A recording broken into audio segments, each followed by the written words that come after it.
ایک مکھڑا ہو، ایک مکھڑے کو تکنے والا، ایک معبود ہو، ایک محب ہو، ایک نبی ہو، ایک صحابی ہو، ایک معشوق ہو، ایک عاشق ہو، ایک سونا ہو، ایک دیوانہ ہو، ایک جناب ہو، ایک پروانہ ہو۔ ابو صدیق اکبر رضی اللہ تعالیٰ ہر حال میں حضور پر تن من دھن لٹانے کے لیے تیار رہنے والے علی راہ فرمایا ہے کوئی جو اللہ کی راہ میں خرچ کرے۔ اعلان ہو رہا ہے میرے کریم آقا علیہ السلام کے صحابہ مال لے کر آ رہے ہیں، صدیق اکبر اپنا سارا مال اکٹھا کر کے بارگاہ مصطفیٰ میں لے آئے۔ جب حضور کی بارگاہ میں لے آئے تو حضور نے پوچھا صدیق گھر کیا چھوڑ کے آئے ہو؟ عرض کی ابقیت لکم اللہ ورسولہ، گھر میں اللہ بھی ہے، اللہ کا رسول بھی ہے۔ سبحان اللہ۔ علامہ اقبال نے یہی بات بیان کی جو اس کا ترجمہ فرمایا تو فرماتے ہیں پروانے کو چراغ انادل کو پھول بس کا معنی کافی ہے۔ سبحان اللہ۔ پروانے کو چراغ انادل کو پھول بس، صدیق کے لیے ہے خدا کا رسول بس۔ سبحان اللہ۔ صدیق کے لیے ہے خدا کا رسول بس۔ گویا صدیق اکبر حضور کی بارگاہ میں عرض کرتے ہیں سونے جسے آپ مل جائیں اسے اور کیا چاہیے؟ سبحان اللہ۔ جسے آپ مل جائیں اسے اور کیا چاہیے؟ مل گئے مصطفیٰ اور کیا چاہیے؟ اللہ اکبر۔ اب جب غار میں پہنچے ایک نہیں دو ہیں، دل میں یہ تھا کبھی موقع بنے ایک مکھڑا ہو، ایک مکھڑے کو تکنے والا، ایک معبود ہو، ایک محب ہو، ایک نبی ہو، ایک صحابی ہو، ایک معشوق ہو، ایک عاشق ہو، ایک سونا ہو، ایک دیوانہ ہو، ایک جناب ہو، ایک پروانہ ہو، ایک پھول ہو، دوسرا بلبل ہو، اور باغ ہو، دیدار یار ہو۔ اللہ اکبر۔ اللہ نے موقع بھی عطا فرمایا غزوہ اللہ اکبر غار ثور کے اندر، غار ثور میں اللہ نے موقع کیا دیا، غار ثور میں لے کر جا رہے ہیں کون؟ صدیق اکبر۔ اور جب اس موقع پر پورا گھرانہ ان کی خدمت میں کھڑا تھا تو میرے کریم آقا علیہ السلام کی بارگاہ میں حاضر ہونے والے آج کل یہ موبائل پر اپلیکیشن پہلے کر لیتے ہیں اور اس اپلیکیشن پر وہ باقاعدہ طور پہ یہ لکھتے ہیں کہ یہ دیکھیں جی یہ ہے آپ کا فلاں ٹائم فلاں وقت آپ نے حاضر ہونا ہے، فلاں ٹائم فلاں وقت آپ نے حاضر ہونا ہے اور اس وقت میں حاضری دینی ہے۔ ایپ بتا رہی ہوتی ہے کیوں بکنگ کرتے ہیں، کیا ضرورت ہے بکنگ کرنے کی؟ پتہ ہے بکنگ نہیں کریں گے تو نہیں جائیں گے۔ پوچھیں کسی عام سے بندے سے بکنگ کیوں کر رہے ہیں تو وہ کہے گا کہ بات یہ ہے، معاملہ اصل یہ ہے، پرابلم اصل یہ ہے، پریشانی اصل یہ ہے، اتنا سفر کر کے ہم گئے ہیں وہاں اگر اس جگہ نہ جائیں۔ میں نے کہا جی پورا ہے نا، پورا مدینہ ہے، پوری مسجد نبوی ہے۔ کہتے نہیں شاہ جی تو ہم نہیں پتا۔ میں بھی انجان کیا بن کے پوچھے کہ بات کیا ہے، کہنے لگا اساں سنیا وہ جنت ہے۔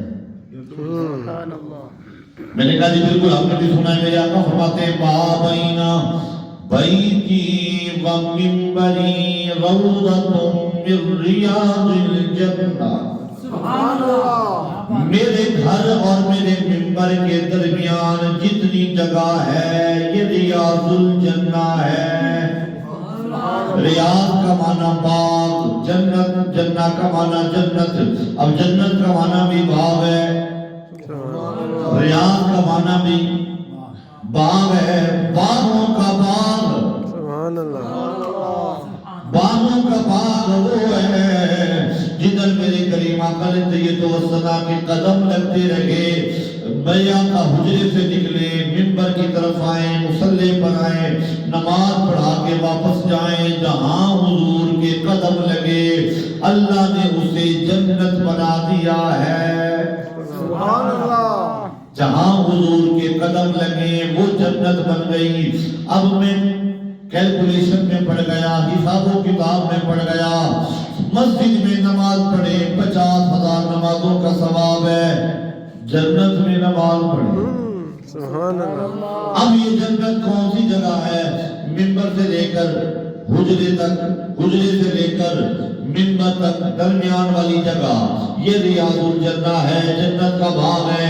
اب ذرا توجہ فرمائیے گا، یہ جگہ مسجد کی ہے، وقف کس نے کی ہے؟ دو بچے ہیں، یتیم ہیں. آقا کریم نے فرمایا یہاں جہاں نماز پڑھتے ہیں یہ جگہ پوچھیں کہاں گیا؟ حضور یتیم بچوں کی ہے. مربد تھا، مربد، مربد کہتے ہیں کھجوریں سکھانے والا میدان. کھجوریں خشک کی جاتی تھی، وہاں پہ پھیلائی جاتی تھی، دھوپ لگتی تھی، اکٹھی کر لی جاتی تھی. جہاں کھجوریں خشک کی جاتی تھی اس میدان کے مالک پوچھے گئے تو آقا کریم کے صحابی تھے، بچے تھے چھوٹے. آقا کریم نے فرمایا ہم یہاں مسجد بنانا چاہتے ہیں. انہوں نے کہا آقا ہماری طرف سے تحفہ قبول فرمائیں. فرمانے قیمت دیں گے، خریدیں گے. کیا کریں گے؟ خریدیں گے. جب خریدنے کی باری آئی جناب صدیق اکبر گئے، قیمت بھی ادا کی، سبحان اللہ. کاغذات بھی بنوائے، آقا کی بارگاہ میں آ کر پیش کی. آقا قبول فرمائے. مرید ہو تو ایسا ہو، لا کر پیش کر دیا کہ یہ جگہ دین کے لیے وقف ہے. اب مجھے بتانے دیں جس کے پیسے زمین پہ لگے، جس زمین پہ صدیق اکبر کے پیسے لگے وہ جگہ جنت بن گئی. تو مجھے کہنے دیں صدیق کی وراثت جنت. سبحان اللہ. صدیق کی وراثت جنت ہے. وقف ہو گئی تو کیا ہوا، وقف کر دی تو کیا ہوا، اللہ کی راہ میں وقف ہو گئی. لیکن اسے خریدنے والے سیدنا ابو بکر صدیق ہیں. اچھا وہ جو حجرہ ہے یہ حجرہ کس کا ہے؟ جہاں سے جنت کی وہ گنجائش شروع ہوتی ہے وہ حجرہ کس کا ہے؟ جس میں گنبد خضرا ہے اسے کہتے ہیں حجرہ عائشہ. کیا ہے؟ حجرہ عائشہ. عائشہ صدیقہ کون ہے؟ صدیق اکبر کی صدیقہ بیٹی کو عائشہ کہتے ہیں. وہ جو حجرے سے لے کر منبر تک جنت ہے وہ غلاموں کے لیے ہے. جو حجرے والے ہیں وہ سارے جنتی ہیں. سبحان اللہ. بلکہ مجھے کہنے دیں وہ ایک حجرہ نہیں، قرآن نے ان حجروں کے نام پر پوری سورت رکھی ہے قرآن کی. اور قرآن نے ذکر کیا حجروں کا. ان الذین ینادونک من وراء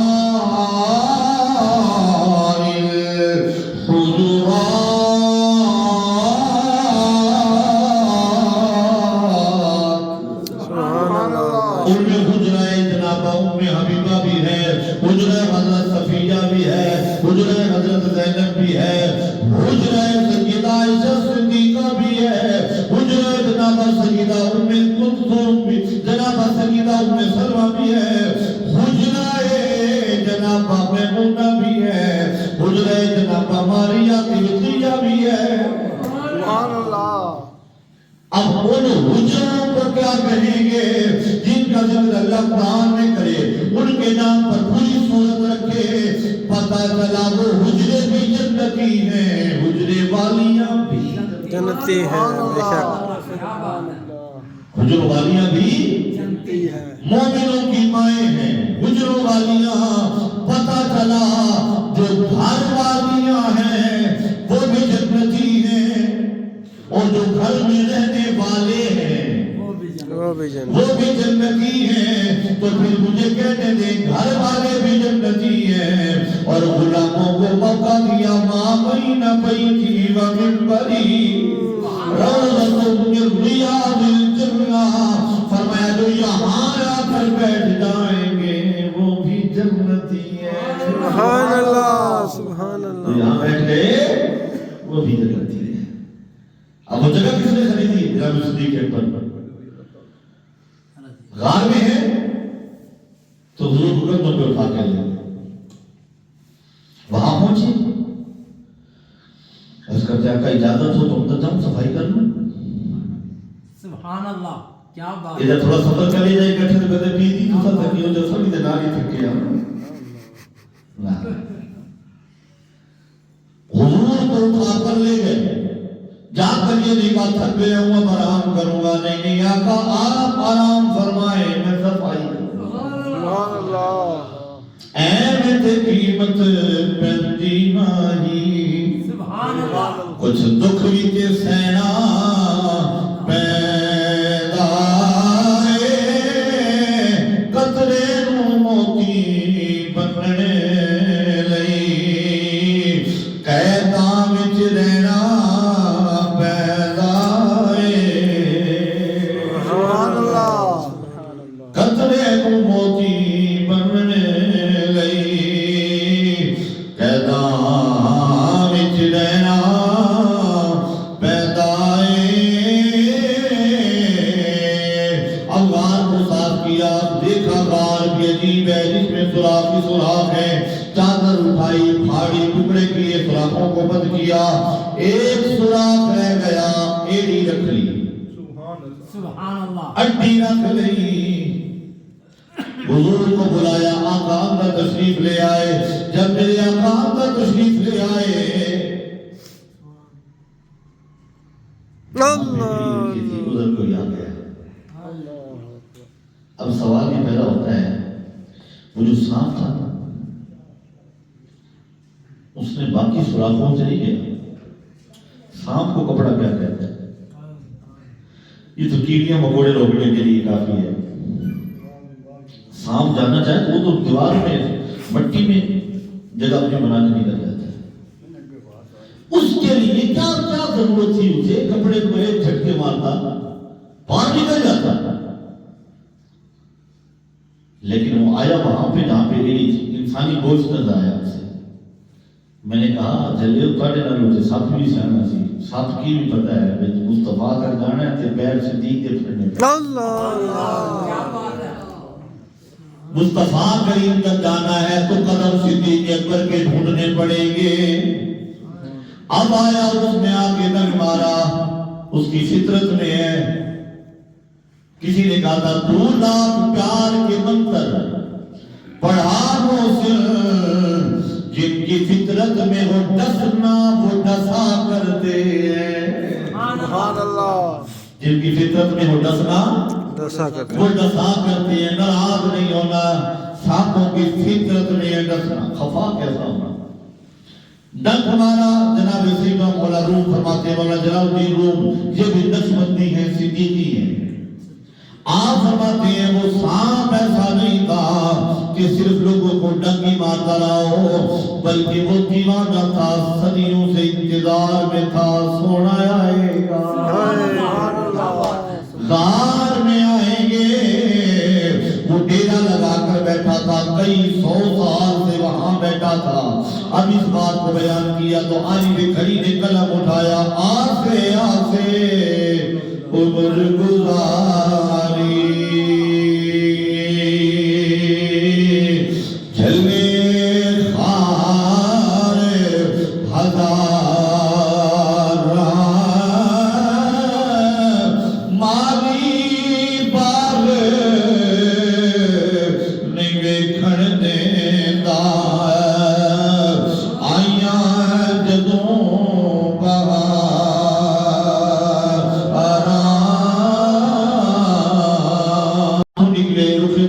پاک پہ گرے آنکھیں کھلی ابو بکر تجھے کس نے رلایا سبحان اللہ تجھے کس نے رلایا کس نے رلایا کیوں روئے کس نے رلایا سبحان حضرت اللہ کہتا صدیق اکبر نے کہا ہوگا حضور کوئی کالا سا ہے کوئی کالا ہے آقا کریم نے فرمایا صدیق ذرا ایڑی ادھر کرنا اور صدیق کیسے ایڑی آگے کرے کہ میری ایڑی حضور کے سامنے ہو میں پاؤں اپنے حضور کے سامنے نہ حضور میں کیسے نہ حضور میں نہیں میں اپنے پاؤں آپ کے سامنے کروں اس میں دکھاؤ نا ایڑی مجھے نہیں حضور میں اپنا پاؤں آپ کی طرف نہیں کر سکتا حضور نے یہاں سے پکڑا پکڑ کے پاؤں کو اپنی طرف کیا اپنی طرف کر کے ایڑی کو دیکھا وہاں پر دسنے کا نشان تھا میرے قریب آتا سبحان سبحان اللہ اللہ کیا بات ہے لعاب لیا اور لعاب لے کے صدیق اکبر کی ایڑی پہ لگایا واہ صدیق تیرے نصیب کے قربان تھا سبحان اللہ اچھا یہ لعاب ایک اور مقام پہ بھی لگا ہے غزوہ خیبر ہے حضور نے فرمایا علی نظر نہیں آ رہے آقا ان کی آنکھوں میں تکلیف ہے فرمایا بلاؤ نا میرے پاس سبحان اللہ جب مولا علی حضور کی بارگاہ میں آئے فرمایا کیا ہوا حضور آنکھیں دکھ رہی ہیں فرمایا قریب آؤ قریب ہے حضور نے سبحان اللہ لعاب دہن نکالا مولا علی کی آنکھوں میں لگایا مولا علی فرماتے ہیں لعاب دہن لگنے کی دیر تھی تکلیف جانے میں دیر نہیں لگی سبحان اللہ سبحان اللہ کیا بات وہ لعاب جو لعاب مصطفیٰ ہے کبھی مولا علی کی آنکھوں میں لگ رہا ہے کبھی صحیح کبھی صدیق اکبر کی ایڑی پہ لگ رہا ہے کیا بات ہے سبحان اللہ جن کی آنکھوں میں لگے وہ بھی ہمارے سر کے تاج لیکن صدیق اکبر کے بارے میں کیا کہیں گے ہم رضی اللہ تعالیٰ عنہ جن کی ایڑی پر میرے نبی کا لعاب لگا سبحان اللہ کیا بات اب میرا دل چاہتا ہے جملہ اپنی طرف سے کہہ دیں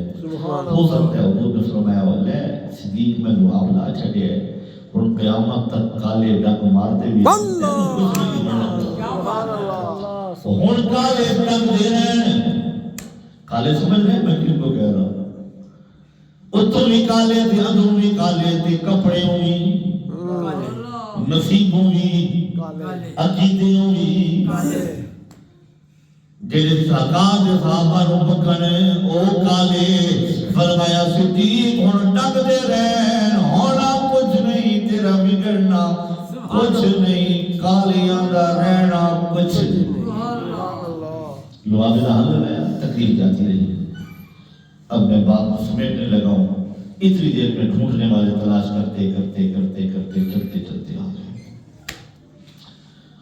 اندر حضور ہے بعد کافر آ گئے جب کافر قریب آئے نا اللہ نے مکڑی کو گن دیا کہ مکڑی یہ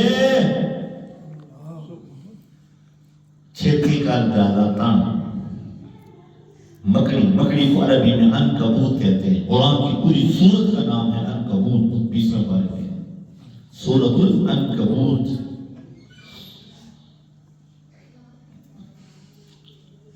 قرآن کہہ رہے مثل الذین اتخذوا من دون اللہ اولیاء کمثل العنکبوت اتخذت بیتا وان اوهن البیوت لبیت العنکبوت سبحان اللہ بیت العنکبوت کہتے ہیں مکڑی کے جالے کو اللہ کا قرآن کہہ رہا ہے گھروں میں سے سب سے کمزور گھر مکڑی کا گھر ہے کمر ہے تو گھونسلہ مضبوط ہے چڑیا رہتی ہے تو گھونسلہ مضبوط ہے سب سے کمزور اگر کسی کا گھر ہے تو مکڑی کا گھر ہے لیکن اللہ حفاظت کروانے پہ آئے تو مکڑی کے جالے سے اپنے نبی کی حفاظت کروا سبحان اللہ کیا بات اوہن البیوت کمزور گھروں میں سے کمزور گھر ہے لبیت العنکبوت بیت العنکبوت مکڑی کا گھر مکڑی نے جالا تنا کبوتری کو آڈر ہوا جاؤ جا کے انڈے دے دو چھوٹے چھوٹے کبوتری کے انڈے اس جالے پر آ گئے اندر میرے آقا ہیں صدیق اکبر کی گود میں سبحان اللہ اوپر دشمن آ گئے جناب صدیق اکبر فرماتے ہیں میرے دل کی دھڑکنیں تیز ہو گئی، کیا بنے گا؟ جن سے بچانے کے لیے آئے تھے وہی آ گئے ہیں، وہی سر پہ پہنچ گئے ہیں۔ فرماتے ہیں حالت یہ تھی وہ یوں کھڑے باتیں کر رہے تھے، سامنے وہ دہانہ تھا غار کا، اگر ایسے دیکھ لیتے اپنے پیروں کی طرف تو ہم نظر آ جاتے، ہمیں وہ دیکھ لیتے۔ وہ آپس میں بات کر رہے ہیں اور کہہ رہے ہیں ادھر ہی آئے ہیں، نشان یہاں تک آئے، یہاں سے بھی ادھر گئے، پیروں کے نشان یہاں تک ہیں، اس سے آگے انسانی قدم نہیں جا رہے۔ اگر یہاں تک آئے تو یہاں سے کہاں گئے؟ ابو جہل کہنے لگا، ایک بولا کہ لگتا ہے اس غار کے اندر نہ گئے ہوں۔ ابو جہل کہنے لگا مت ماری گئی ہے، یہ انڈے کبوتری کے ہیں، نیچے جالا مکڑی کا ہے، اگر کوئی جاتا نہ انڈے رہتے نہ جالا رہتا۔ یہ باتیں کر رہے ہیں، کنورسیشن ہو رہی ہے، اندر جناب سیدنا صدیق اکبر بھی سن رہے ہیں، میرے آقا بھی سن رہے ہیں، دل کی دھڑکنیں تیز ہوئی۔ قرآن کی آیت نازل ہوئی، اللہ کا قرآن کہتا ہے اِلَّا تَنْصُرُوهُ فَقَدْ نَصَرَهُ اللَّهُ إِذْ أَخْرَجَهُ الَّذِينَ كَفَرُوا ثَانِيَ اثْنَيْنِ إِذْ هُمَا فِي الْغَارِ إِذْ يَقُولُ لِصَاحِبِهِ لَا تَحْزَنْ إِنَّ اللَّهَ مَعَنَا۔ پورا ترجمہ کرنے سے پہلے خلاصہ کر دوں۔ فرمایا جب دونوں کو مکے والوں نے نکالا، کافروں نے نکالا اور یہ آئے اس غار کے اندر، تب اپنے صاحب سے کہہ رہا تھا، اپنے صاحب سے کہہ رہا تھا۔ یہ صاحب کون ہے؟ جناب سیدنا صدیق اکبر، جسے میں اور آپ صاحب کہیں، وہ ہو سکتا ہے مولی کا چودھری ہو، چکمیوں کا، دینے کا، جہنم کا چودھری ہو، جسے اللہ کا قرآن صاحب مصطفیٰ کی زبان سے کہہ رہا ہوں، سبحان اللہ، کیا بات، اسے صدیق اکبر کہتے ہیں۔ اور میں ایک جملہ کہنا چاہتا ہوں، اللہ کرے سمجھ آ جائے۔ موسیٰ علیہ السلام کو اللہ نے حکم دیا قوم کو لے کر نکلو یہاں سے، یہ فرعون چھوڑ نہیں رہا تمہیں۔ موسیٰ علیہ السلام نے بنی اسرائیل کو لیا، گئے، پیچھے فرعون نے اپنا لشکر لگایا، فرعون بھی پیچھے آیا۔ جب پیچھے پہنچ گئے نا، قرآن کہتا ہے قال اصحاب موسیٰ انا لمدرکون، موسیٰ علیہ السلام کے صحابہ نے کہا، اصحاب موسیٰ، موسیٰ کے ساتھیوں نے کہا پھڑے گئے ہوئے، پھڑ لے گئے، وہ پہنچ گیا فرعون کی ہوتی فوج، تو اس ہم رہتے پھڑے ہو، پیچھے فوج آ گئی تھی، پھڑے گئے ہاں۔ اللہ کے نبی نے کہا، قرآن نے بیان کیا، قال کلا ان معی ربی سیہدین، اب ہم بھائی چپ کرے، اللہ میرے نال ہے۔ کیا فرمایا؟ اللہ میرے ساتھ ہے، مجھے راستہ عطا فرمائے گا۔ قوم موسیٰ ہو، ہزاروں 70,000 بنی اسرائیلی ہوں، موسیٰ نبی یہ نہ کہ اللہ ہمارے ساتھ ہے، کہتے ہیں اللہ میرے ساتھ ہے، اِنَّا مَعِی، میرے ساتھ ہے۔ ہزاروں کو نہیں کہا ہم سب کے ساتھ ہے، موسیٰ نبی نے کہا اللہ میرے ساتھ ہے۔ غار میں صرف دو ہے، میرے آقا فرماتے ہیں اللہ ہمارے ساتھ ہے، سبحان اللہ، اللہ ہمارے ساتھ ہے، اللہ ہمارے کے ہیں تو ایک حضور ہے اور ایک صدیق اکبر ہے، اللہ ہمارے ساتھ ہے، غم نہ کر۔ اب یہاں کسی کا دیکھو صدیق اکبر رو رہے تھے، پریشان ہو گئے تھے، ڈر گئے تھے۔ میں نے کہا حزن کا معنی ڈرنا نہیں ہے، حزن کا معنی ہے غمگین ہونا، اور عربی میں حزن تب بولا جاتا ہے جب کسی اور کا غم کھائے جا رہا ہو، باپ کو اولاد کا غم کھا رہا ہو تو پھر حزن بولا جاتا ہے، مرشد کو مریدوں کا غم کھا رہا ہو تو کہتے ہیں حزن کہتے ہیں، جب مرید کو مرشد کا غم کھا رہا ہوں تو لفظ حزن بولا جاتا ہے. یہاں قرآن کہتا ہے لا تحزن. صدیق اکبر کو غم یہ تھا حضور کو کچھ نہ ہو جائے. اللہ نے فرمایا لوگوں صدیق کو اپنا ڈر نہیں ہے, کہتا ہے سونے کو کچھ نہ ہو جائے. یہ عربی کا لفظ بتا رہا ہے لا تحزن. صدیق کو اپنا ڈر نہیں تھا, اپنی جان کی فکر نہیں تھی, مصطفیٰ کی فکر تھی. اس کی ایک اور نظیر دیتا ہوں, ایک اور ایگزامپل دیتا ہوں. الا ان اولیاء اللہ لا خوف علیہم ولا هم یحزنون. بے شک جو اللہ کے ولی ہیں خبردار, اللہ کے ولی انہیں کوئی خوف بھی نہیں ہے, غمگین بھی نہیں ہوں گے. خوف کو الگ بیان کیا ہے, غم کو الگ بیان کیا ہے. پتہ چلا خوف ڈر کو کہتے ہیں, حزن غم کو کہتے ہیں. یا مفسرین نے لکھا ہے خوف کا تعلق اپنی ذات سے ہے, ولا هم یحزنون اس کا تعلق اوروں کے ساتھ ہے. اللہ اپنے دوست ولی کو کہتا ہے غم نہ کرو, تمہیں بھی کچھ نہیں ہوگا, تمہارے ولی تو سبحان اللہ, تمہیں بھی کچھ نہیں ہوگا, تمہارے مریدوں کو, اولیاء کو بھی کچھ نہیں ہوگا, اولیاء کے چاہنے والے اور مریدوں کو بھی کچھ نہیں ہوگا. حضرت باب فرید کی بارگاہ میں ایک بندہ آیا, کہنے لگا جی ایک بات بتاؤ, میرے ابا بھی فوت ہو گئے ہیں, بخشے جائیں گے؟ آپ سنا کبھی ہماری محفل میں آیا؟ کہنے لگا نہیں. کبھی ہم سے ملا ہے؟ کہنے لگا نہیں. کبھی ملاقات ہوئی؟ کہنے لگا نہیں. پھر خیال کرا جی ایک بار ایسا ہوا تھا, آپ کہیں سے گزر رہے تھے, میرا ابا جی بھی گزر رہا تھا, اس نے ہاتھ ملایا تھا, فرمایا جس نے آپ سے ہاتھ ملایا ہے اللہ اسے بھی جہنم میں نہیں جانے. سبحان اللہ, سبحان اللہ. اللہ اسے بھی جہنم میں اسی ایویں نہیں کسی سے لڑ لگتے, ایویں نہیں کسی سے دامن پھڑ دے. یہ دنیا میں بھی فائدہ دیتا ہے, آخرت میں بھی. اب یہ تلاش کر رہے ہیں, حضور اندر ہیں, ان کو یہ ہے کہ ابھی دیکھ لیا تو نیچے دیکھے تو نظر آ جائیں گے. صدیق اکبر غمگین ہے, میرے کریم آپ کو غم نہ کرو. یہ باتیں کرتے کرتے کرتے چلے گئے. قیامت تک کے لیے مکڑی اور کبوتری خوش قسمت تھے. وہ کسی نے شیر کہا ہے, شیر تو پنجابی کا لیکن ہے بڑا سونا. ایک تو جو کبوتری جس نے انڈے دیے تھے, اللہ نے اس کی نسل نہیں ختم ہونے دی. آج بھی گنبد خضرا کے اوپر دائیں بائیں جو طواف کرنے کے لیے کبوتر آتے ہیں, اس کبوتری کی نسل سے ہے. سبحان اللہ, سبحان جو اللہ. کبوتر چوک میں مدینہ شریف میں بیٹھے ہوتے ہیں, کبوتر یہ اس کبوتری کی نسل سے ہے. اللہ نے اس کبوتری کی نسل کو ختم ہے نہیں. مجھے بتائیں جو مصطفیٰ کا نوکر بن جائے, پرندہ ہو تو اللہ اس کی نسل نہیں ختم ہونے دیتا, تو جو انسان ہو کے حضور کے دین کا نوکر بن جائے. سبحان اللہ, سبحان اللہ. اب وہ جو پکڑی تھی نا, اس کے بارے میں کسی نے شعر لکھا ہے, اگر آپ کا ذوق ساتھ دے تو میں شعر پڑھتا ہوں. پھر ذکر کرتا ہوں.